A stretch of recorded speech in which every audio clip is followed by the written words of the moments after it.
advisor of the interim government of the People's Republic of Bangladesh. I request protocol to escort His Excellency and invite him to address the Assembly.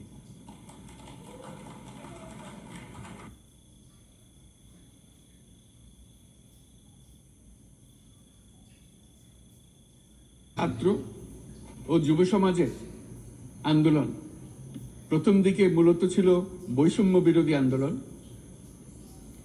পর্যায়ক্রমে তা গণ আন্দোলনের রূপ নিয়েছে।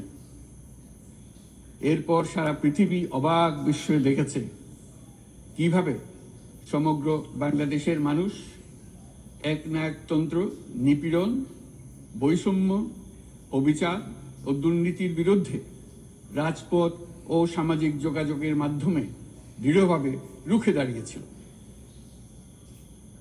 আমাদের ছাত্র জনতা তাদের অদম্য সংকল্প ও প্রত্যয়ের মাধ্যমে একটি স্বৈরাচারী ও অগণতান্ত্রিক শাসন ব্যবস্থা থেকে আমাদের মুক্তি এনে দিয়েছে। তাদের এই সংকল্পের মধ্যেই আমাদের দেশের ভবিষ্যৎ নিহিত।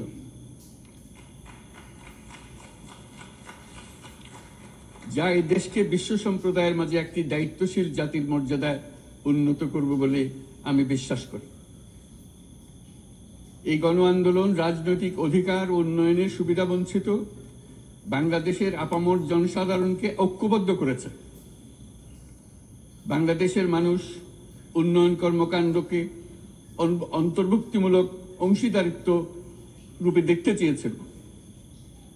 আমাদের জনগণ একটা ন্যায্য, অন্তর্ভুক্তিমূলক ও কার্যকর গণতন্ত্রের জন্য লড়াই করেছে, যার জন্য আমাদের নতুন প্রজন্ম জীবন উৎসর্গ করেছে। আমাদের এই তরুণীরা যে প্রজ্ঞা, সাহস ও প্রত্যয় দেখিয়েছে তা আমাদের অভিভূত করেছে, সারা বিশ্ববাসীকে অভিভূত করেছে। বন্দুকের গুলি উপেক্ষা করে বুক পেতে দাঁড়িয়ে গিয়েছিল আমাদের এই তরুণরা। অবৈধ রাষ্ট্র ক্ষমতার বিরুদ্ধে প্রবলভাবে সোচ্চার হয়েছিল আমাদের তরুণ তরুণীরা, স্কুল পড়ুয়া কিশোর কিশোরীরা। তারা নিঃসঙ্গ চিত্তে উৎসর্গ করেছিল তাদের জীবন। শত শত মানুষ চিরতরে হারিয়েছে তাদের দৃষ্টিশক্তি। আমাদের মায়েরা, দিনমজুররা ও শহরের অগণিত মানুষ তাদের সন্তানদের কাঁধে কাঁধ মিলিয়ে নেমেছিল রাজপথে। তপ্ত রোদ, বৃষ্টি, মৃত্যু ভয়কে তোয়াক্কা না করে তারা সত্য ও ন্যায়সঙ্গত আকাঙ্ক্ষার বিরুদ্ধে দীর্ঘকালব্যাপী রাষ্ট্রযন্ত্রকে পরিচালনা করার অশুভ ষড়যন্ত্রকে পরাভূত করেছিল। জনগণের এই আন্দোলনে আমাদের জানা মতে প্রায় 800-এরও বেশি জীবন আমরা হারিয়েছি স্বৈরাচারী শক্তির হাতে। উদারনীতি, বহুত্ববাদ ও ধর্মনিরপেক্ষতার উপর মানুষের গভীর বিশ্বাস থেকেই বাংলাদেশ রাষ্ট্রের অভ্যুদয় হয়েছিল। 1971 সালে যে মূল্যবোধকে বুকে ধারণ করে আমাদের গণমানুষ যুদ্ধ করেছিল, সেই মূল্যবোধকে বহু বছর পরে আবার জেনারেশন জি, যে প্রজন্ম জি, নতুনভাবে আমাদেরকে দেখতে শিখিয়েছে। এরকমটি আমরা দেখেছিলাম 1952 সালের ভাষা আন্দোলনে, বাংলাকে মাতৃভাষা হিসেবে প্রতিষ্ঠার সময়। বাংলাদেশের এই অভ্যুত্থান আগামী দিনগুলোতে বিশ্বের বিভিন্ন প্রান্তে মানুষকে মুক্তি ও ন্যায় বিচারের পক্ষে দাঁড়াতে প্রেরণা যোগাবে। আমাদের মুক্তি ও গণতান্ত্রিক আকাঙ্ক্ষাকে বাস্তবে রূপ দিতে আমি তাই আজ বিশ্ব সম্প্রদায়কে আমাদের নতুন বাংলাদেশের সঙ্গে সম্পৃক্ত হবার উদাত্ত আহ্বান জানাচ্ছি।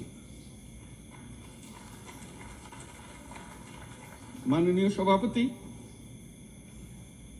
যে রাষ্ট্র কাঠামো দুঃসহ হয়ে গেছে তার পুনর্গঠনের জন্য আমাদের তরুণরা, দেশের আপামর জনসাধারণ একমত হয়ে আমার এবং আমার উপদেষ্টা পরিষদের উপর আস্থা রেখে সরকার পরিচালনার এক মহান দায়িত্ব আমাদের উপর ন্যস্ত করেছে।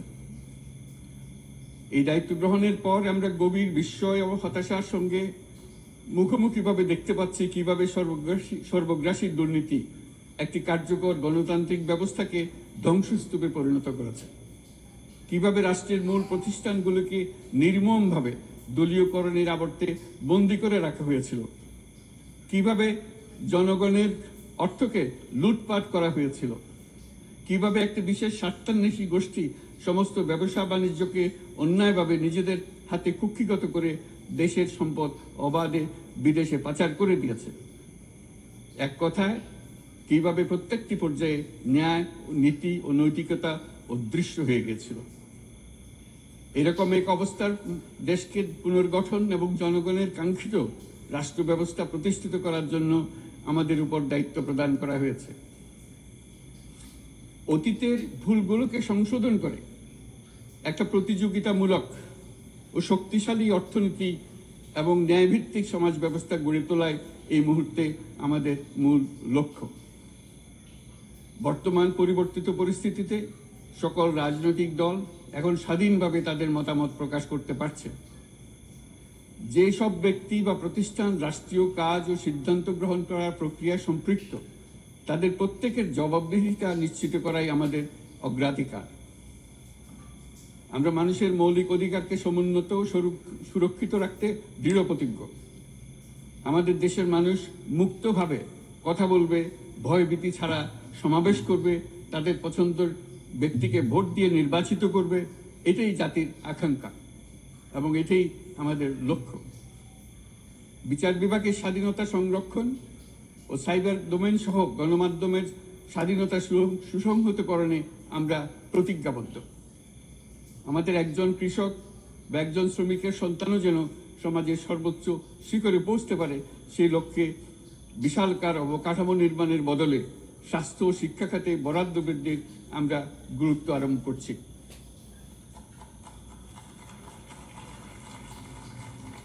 রাষ্ট্র ব্যবস্থার সকল পর্যায়ে সুশাসন ফিরিয়ে আনাই আমাদের অভীষ্ট।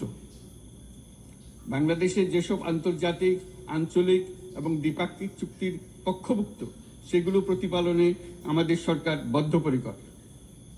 জাতিসংঘ সহ বহুপাক্ষিক বিশ্ব কাঠামোতে বাংলাদেশের সক্রিয় অংশগ্রহণ ও অবদান অব্যাহত থাকবে।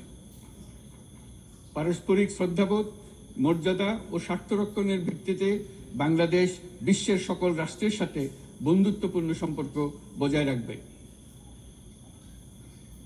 মাননীয় সভাপতি, গত 7 সপ্তাহের মধ্যে আমাদের সরকার বিভিন্ন গুরুত্বপূর্ণ পদক্ষেপ গ্রহণ করেছে। আমাদের অনুরোধে সাড়া দিয়ে জাতিসংঘের মানবাধিকার বিষয়ক হাই কমিশনার বাংলাদেশের গণ আন্দোলনকালে সংগঠিত মানবাধিকার লঙ্ঘনের বিষয়ে বিস্তৃত অনুসন্ধান এবং এইসব বিষয়ে ঘটনার পুনরাবৃত্তি রোধে পরামর্শ প্রদানের জন্য একটা ফ্যাক্ট ফাইন্ডিং কমিশন গঠন এবং তার কাজ শুরু করার জন্য দ্রুত বাংলাদেশে পাঠিয়ে দিয়েছে। আমি তাকে বাংলাদেশের পক্ষ থেকে অশেষ ধন্যবাদ জানাচ্ছি। দায়িত্বভার গ্রহণের 2 সপ্তাহের মধ্যে আমরা গুম প্রতিরোধে যে আন্তর্জাতিক কনভেনশন রয়েছে তাতে যোগদান করেছি।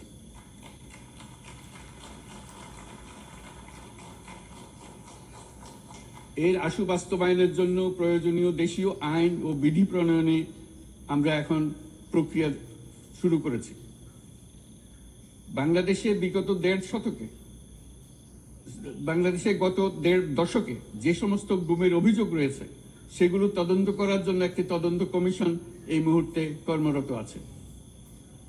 মানুষের আস্থা, আত্মবিশ্বাস ফিরিয়ে আনতে এবং নির্মম অতীত যেন আর ফিরে না আসে কোনোদিন, সেই জন্য আমরা কিছু সুনির্দিষ্ট খাতে সংস্কারকে অগ্রাধিকার দিয়েছি।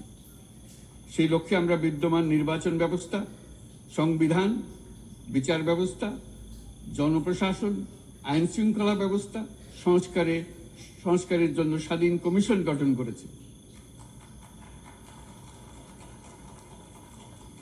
সংবাদপত্র ও গণমাধ্যমের সংস্কারের জন্যও পৃথক কমিশন সহ আরো কয়েকটি বিশেষ বিষয়ে কমিশন গঠন প্রক্রিয়াধীন রয়েছে। ব্যবসা বাণিজ্যে অনুকূল পরিবেশ সৃষ্টির লক্ষ্যে আমরা ব্যাংক ও আর্থিক খাতের ব্যাপক সংস্কারের উদ্যোগ গ্রহণ করেছি। কোনো বিদেশি ব্যবসা বা বিনিয়োগ যেন ক্ষতিগ্রস্ত না হয় তা নিশ্চিত করতে আমরা বদ্ধপরিকর। এইসব সংস্কার যেন টেকসই হয়, দীর্ঘমেয়াদে নিশ্চিত করতে এবং অবাধ ও নিরপেক্ষ অংশগ্রহণপূর্বক নির্বাচনের জন্য উপযোগী পরিবেশ সৃষ্টি করতে আমরা কাজ করে যাচ্ছি।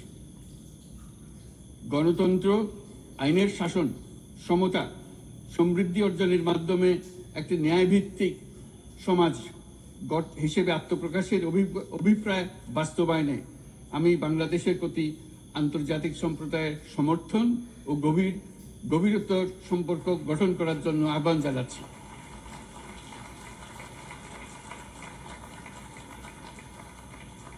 মাননীয় সভাপতি, বাংলাদেশ দৃঢ়ভাবে দাঁড়িয়ে আমাদের সাহসী সশস্ত্র বাহিনী সমূহ আরও একবার শান্তির প্রতি তাদের অঙ্গীকার প্রমাণ করেছে।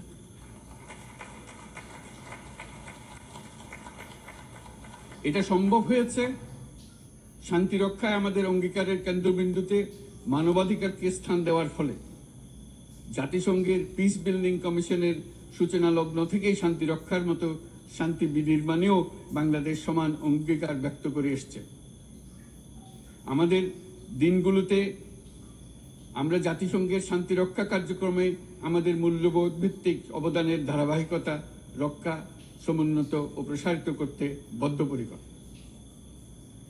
জাতিসংঘের শান্তি রক্ষা কার্যক্রমে অবদানকারী তৃতীয় বৃহত্তম রাষ্ট্র হিসেবে বাংলাদেশ এখন পর্যন্ত 43টি দেশে 63টি মিশনে শান্তিরক্ষী প্রেরণ করেছে।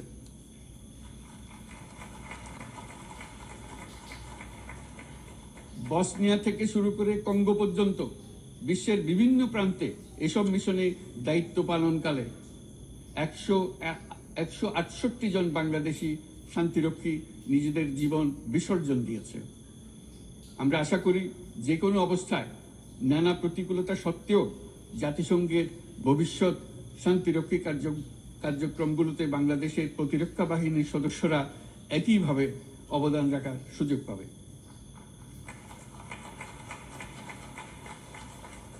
মাননীয় সভাপতি, আমাদের সকলের বাসস্থান এই পৃথিবী। বৈশ্বিক অগ্রাধিকারগুলোকে সঠিকভাবে নির্ণয় করতে আগ্রহী। জলবায়ু পরিবর্তন আমাদের সকলের অস্তিত্বের প্রতি হুমকি স্বরূপ। এই গ্রীষ্মে সর্বকালের রেকর্ড ভঙ্গকারী তাপদাহ আমাদের জলবায়ুজনিত পরিবর্তনের কথা স্পষ্টভাবে স্মরণ করিয়ে দিয়েছে। আমাদের যা প্রয়োজন তা হলো জলবায়ু সম্পর্কিত ন্যায় বিচার, যাতে করে দায়িত্বজ্ঞানহীন সিদ্ধান্ত, উদাসীন আচরণ কিংবা এর মাধ্যমে সাধিত ক্ষতির বিষয়ে যারা সংশ্লিষ্ট তাদের দায়বদ্ধ করা যায়। জলবায়ু পরিবর্তনজনিত দীর্ঘমেয়াদী প্রভাবগুলো অপূরণীয় ক্ষতির কারণ হয়ে দাঁড়িয়েছে। আমরা জীব বৈচিত্র্য হারিয়ে ফেলছি। প্যাথোজেনের পরিবর্তনের ফলে নতুন রোগ বাড়ছে। কৃষিক্ষেত্রে চাপ বাড়ছে ক্রমাগতভাবে। পানি সম্পদ ঝুঁকিতে ফেলছে আমাদের বাসযোগ্যতাকে। সমুদ্র পৃষ্ঠের উচ্চতা বৃদ্ধি এবং লবণাক্ততা আমাদের ক্ষতি করছে প্রতিনিয়ত। ঘূর্ণিঝড়ের সংখ্যা ও মাত্রা বৃদ্ধির কারণে যেই ক্ষতি হচ্ছে তাকে উপেক্ষা করার সুযোগ নেই। ক্ষুদ্র কৃষক, প্রান্তিক পর্যায়ে জীবিকা অন্বেষণকারীরা জলবায়ু পরিবর্তনজনিত ঝুঁকির মুখোমুখি হচ্ছে সবচেয়ে বেশি। আমি আজ এই বিশ্ব সভায় যখন কথা বলছি তখন বাংলাদেশের পূর্বাঞ্চলে 50 লাখেরও অধিক মানুষ তাদের জীবদ্দশায় হওয়া সবচেয়ে ভয়াবহ বন্যা মোকাবেলা করে যাচ্ছে। মহাসচিব গুতেরেস আমাদেরকে দেখিয়েছেন যে বিদ্যমান পরিক্রমা অব্যাহত থাকলে বিশ্বের গড় তাপমাত্রা 2.7 ডিগ্রি সেলসিয়াস বৃদ্ধির দিকে অগ্রসর হতে থাকবে। তাই বাংলাদেশের মতো জলবায়ু ঝুঁকিতে থাকা দেশগুলোতে অভিযোজনের জন্য ব্যাপক বিনিয়োগের আহ্বান জানাচ্ছি।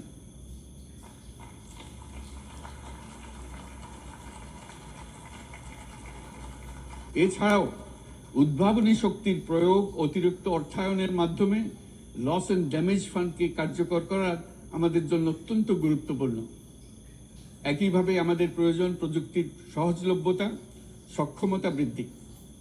নির্দিষ্ট করে বললে আমাদের দরকার জীবন রক্ষাকারী প্রযুক্তি, বিশেষত কৃষি, পানি এবং জনস্বাস্থ্য খাতে, যেখানে ক্ষুদ্র ক্ষুদ্র উদ্ভাবন এবং সমাধানসমূহ ঝুঁকিতে থাকা জনগোষ্ঠীকে রক্ষা করতে পারে। জলবায়ু সংকটের মোকাবেলা এবং বৈশ্বিক অর্থনীতি সুসংহতকরণে আমাদের যুগপতভাবে কাজ করতে হবে। বিশ্ব সম্প্রদায় এখন কার্বন মুক্ত পৃথিবী গড়ে তুলতে মনোযোগী হচ্ছে। বিশ্বের অধিকাংশ মানুষকে এই ধরনের পরিবর্তনের সুফলভোগী করতে হলে নেট জিরো পৃথিবীর দিকে আমাদেরকে অগ্রসর হতে হবে।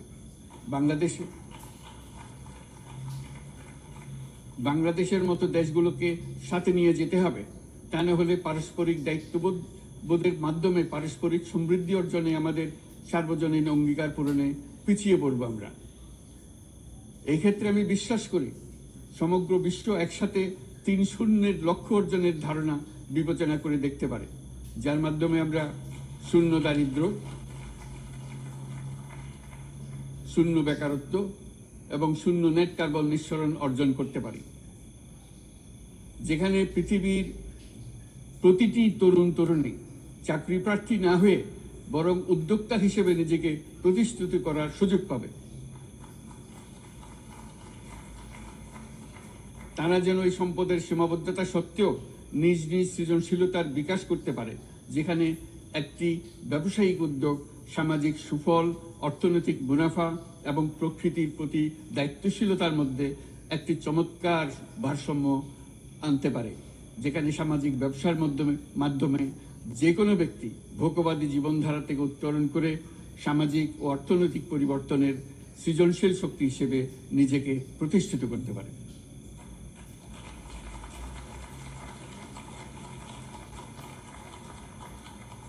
এই সময়ে তাই প্রয়োজন উন্নত উন্নয়নশীল সকল দেশসমূহ এবং বিভিন্ন অংশীদারদের মধ্যে নতুন দৃষ্টিভঙ্গি, নতুন মূল্যবোধ এবং নতুন একতা। সামগ্রিকভাবে এই লক্ষ্য অর্জনে জাতিসংঘ ব্যবস্থা, জাতীয় আঞ্চলিক পর্যায়ে সরকারসমূহ, সকল ব্যবসা প্রতিষ্ঠান, বেসরকারি অংশীজন এবং দাতব্য সংস্থাগুলোকে একসঙ্গে কাজ করতে হবে। আমাদের অর্থনৈতিক কাঠামোতে সামাজিক ব্যবসাকে স্থান দিলেই নিচের অর্ধেকাংশ মানুষের জীবনে তা বিরাট পরিবর্তন আনতে পারে।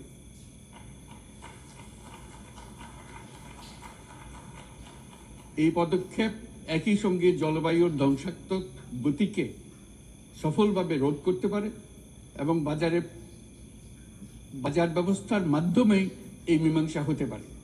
এ বিষয়ে আমি মহাসচিব গুতেরেসের বিশেষ দৃষ্টি আকর্ষণ করছি। মাননীয় সভাপতি, বহুমুখী সংকটে জর্জরিত বর্তমান বিশ্বে যুদ্ধ এবং সংঘাতের ফলে ব্যাপক ভিত্তিতে মানুষের অধিকার খর্ব হচ্ছে। বিশ্ববাসীর উদ্বেগ এবং নিন্দা সত্ত্বেও গাজায় গণহত্যা থামছে না।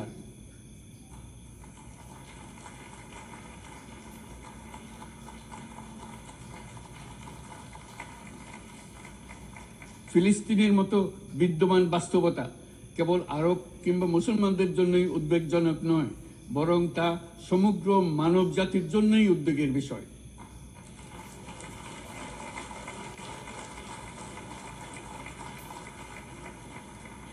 একজন মানুষ হিসেবে প্রত্যেক ফিলিস্তিনির জীবন অমূল্য।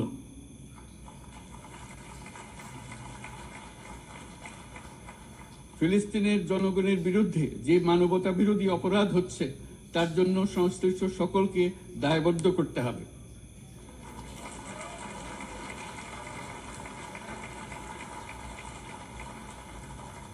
ফিলিস্তিনের জনগণের উপর চলমান নৃশংসতা, বিশেষত নারী এবং শিশুদের সাথে প্রতিনিয়ত যে নিষ্ঠুরতা বিশ্ব দেখাচ্ছে, তা থেকে নিস্তারের জন্য বাংলাদেশ অনতিবিলম্বে সম্পূর্ণ যুদ্ধবিরতির আহ্বান জানাচ্ছে।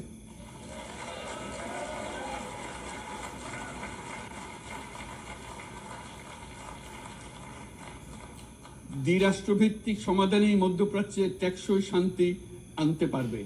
তাই জাতিসংঘ সহ আন্তর্জাতিক সম্প্রদায়ের সকলকে এর বাস্তবায়নের জন্য এখনই উদ্যোগ নিতে আহ্বান জানাচ্ছি।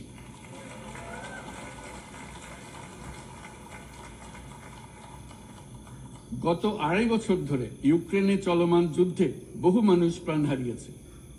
এই যুদ্ধের প্রভাব সর্বব্যাপী, এমনকি বাংলাদেশের অর্থনীতিতেও এর নেতিবাচক প্রভাব আমরা অনুভব করছি। আমরা তাই উভয় পক্ষকে সংলাপে বসে বিরোধ নিরসনের মাধ্যমে যুদ্ধের অবসান ঘটানোর আহ্বান জানাচ্ছি। মাননীয় সভাপতি, বাংলাদেশ গত 7 বছর যাবৎ মায়ানমার হতে আগত 12 লাখেরও বেশি রোহিঙ্গাদের মানবিক কারণে আশ্রয় দিয়ে আসছে। এর ফলে আমরা বিরাট সামাজিক, অর্থনৈতিক, পরিবেশগত ক্ষতির সম্মুখীন হচ্ছি। মায়ানমারের অভ্যন্তরীণ সমস্যা থেকে সৃষ্ট এই সংকট বাংলাদেশ ও আমাদের অঞ্চলের জন্য প্রথাগত ও অপ্রথাগত উভয় ধরনের নিরাপত্তা ঝুঁকির কারণ হয়ে দাঁড়িয়েছে। মায়ানমার থেকে বাংলাদেশে বলপূর্বক বাস্তুচ্যুত রোহিঙ্গাদের সহায়তা করতে আমরা অঙ্গীকারবদ্ধ। আমরা রোহিঙ্গাদের জন্য মানবিক সহায়তা কার্যক্রম চালু রাখা এবং তাদের টেকসই প্রত্যাবর্তন নিশ্চিত করার উদ্দেশ্যে আন্তর্জাতিক সম্প্রদায়ের পর্যাপ্ত সহায়তা অব্যাহত রাখার আহ্বান জানাচ্ছি। রোহিঙ্গাদের সাথে সংগঠিত হওয়া ব্যাপক ভিত্তিক মানবাধিকার লঙ্ঘনের জন্য আন্তর্জাতিক বিচার আদালত এবং আন্তর্জাতিক অপরাধ আদালতে চলমান বিচার প্রক্রিয়ার মাধ্যমে ন্যায় বিচার নিশ্চিত করাও সমানভাবে গুরুত্বপূর্ণ। রোহিঙ্গারা যাতে নিজ দেশে স্বাধীন এবং মর্যাদাপূর্ণ জীবন যাপন করতে পারে সেই লক্ষ্যে অনুকূল পরিবেশ তৈরিতে জাতিসংঘ অন্যান্য আন্তর্জাতিক প্রতিষ্ঠানের ধারাবাহিক প্রচেষ্টার প্রশংসা দাবিদার। এই লক্ষ্যে রোহিঙ্গারা যাতে পর্যাপ্ত নিরাপত্তা ও অধিকার নিশ্চিত করে তাদের নিজ ভূমি রাখাইনে ফিরে যেতে পারে তার পথ সুগম করা অত্যন্ত দরকার। মায়ানমারে প্রতিনিয়ত পরিবর্তনশীল অবস্থা বিবেচনা রেখে বাংলাদেশ আন্তর্জাতিক সম্প্রদায়ের সাথে একযোগে রোহিঙ্গাদের নিজ দেশে মর্যাদাপূর্ণ টেকসই প্রত্যাবর্তনের জন্য পরিবেশ সৃষ্টিতে কাজ করতে প্রস্তুত।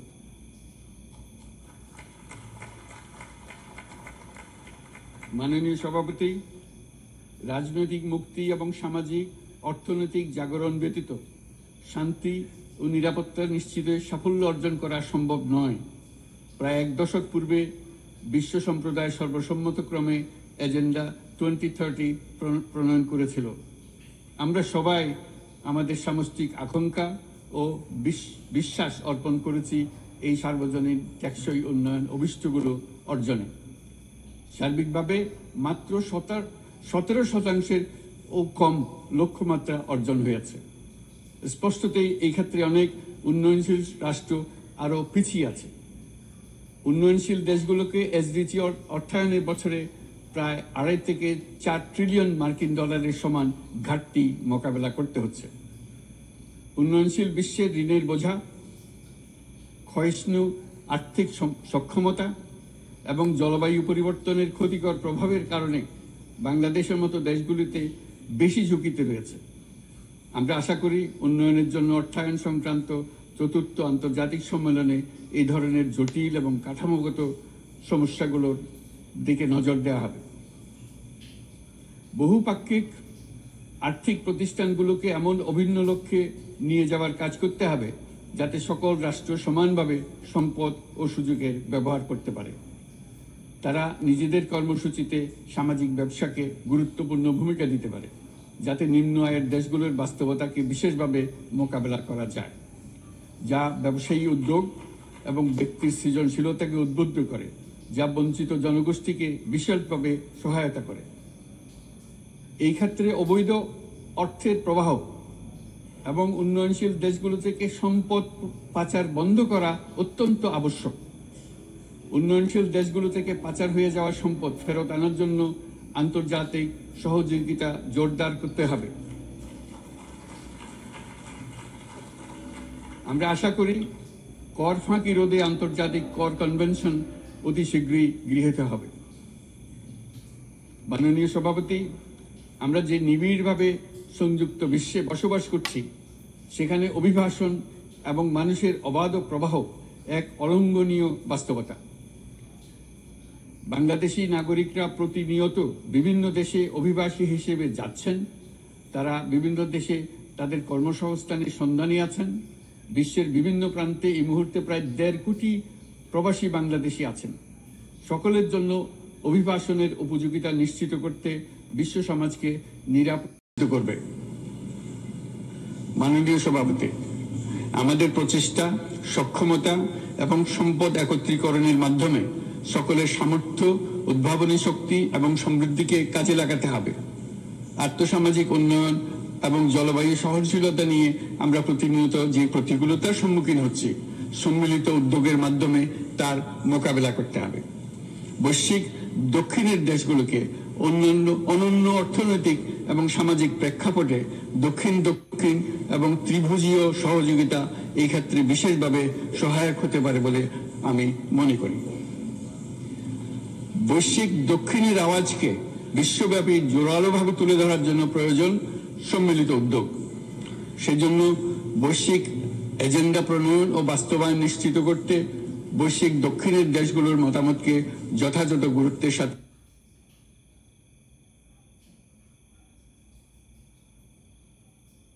বিবেচনা করতে হবে। জনাব সভাপতি,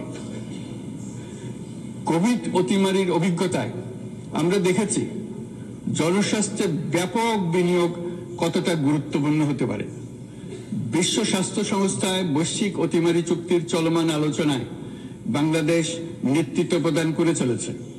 আমরা চাই কার্যকর আন্তর্জাতিক সহযোগিতা, জনস্বাস্থ্য ব্যবস্থায় অর্থায়ন, প্রযুক্তি হস্তান্তর, গবেষণা ও উন্নয়ন, ভ্যাকসিন থেরাপিউটিক্সের উৎপাদন বহুমুখীকরণ এবং সকল ভ্যাকসিনকে মেধাস্বত্ব অধিকার মুক্ত ঘোষণা করার ব্যাপারে ঐক্যমত্য গঠন।